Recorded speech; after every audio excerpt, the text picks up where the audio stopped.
দক্ষিণবঙ্গের পশ্চিমের জেলাগুলোয় দু এক জায়গায় হালকা ধরনের বৃষ্টিপাত, সাথে বজ্রবিদ্যুতের সম্ভাবনা থাকছে।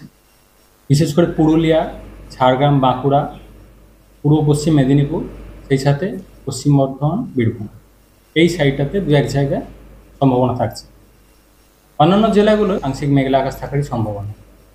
28 থেকে 2 তারিখ পর্যন্ত প্রধানত শুষ্ক পরিষ্কার ওয়েদারই থাকবে দক্ষিণবঙ্গে। 3 তারিখ নাগাদ আবার পশ্চিমের জেলাগুলোয় দু এক জায়গায় হালকা বৃষ্টির সম্ভাবনা থাকবে। কলকাতা পার্শ্ববর্তী অঞ্চলে আংশিক মেঘলা আকাশ থাকার সম্ভাবনা।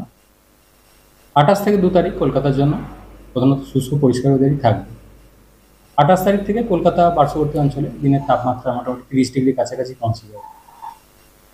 কলকাতা পার্শ্ববর্তী অঞ্চলে সর্বনিম্ন তাপমাত্রা প্রায় 20 ডিগ্রি, 20 থেকে 21-এর কাছাকাছি থাকবে আগামী কয়েকদিন। পশ্চিমবঙ্গের জন্য প্রধানত শুষ্ক পরিষ্কার ওয়েদারই থাকবে আগামী 4-5 দিন। শুধু 2-3 তারিখ নাগাদ দার্জিলিং, কালিম্পংয়ে দু এক জায়গায় হালকা ধরনের বৃষ্টিপাতের সম্ভাবনা থাকবে। আংশিক মেঘলা আকাশ থাকার সম্ভাবনা উত্তরবঙ্গের জেলাগুলি। খুব সিগনিফিক্যান্ট সিস্টেম সেরকম কিছু নেই পশ্চিমবঙ্গের জন্য।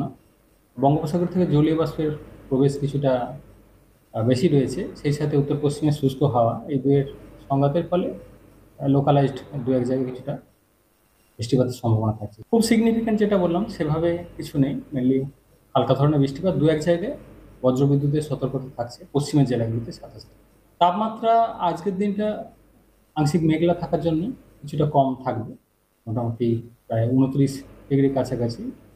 28 তারিখ থেকে আবার বেশিরভাগ জায়গাতেই 30 ডিগ্রি বা 30 ক্রস করে যাবে পরবর্তী কয়েকদিন।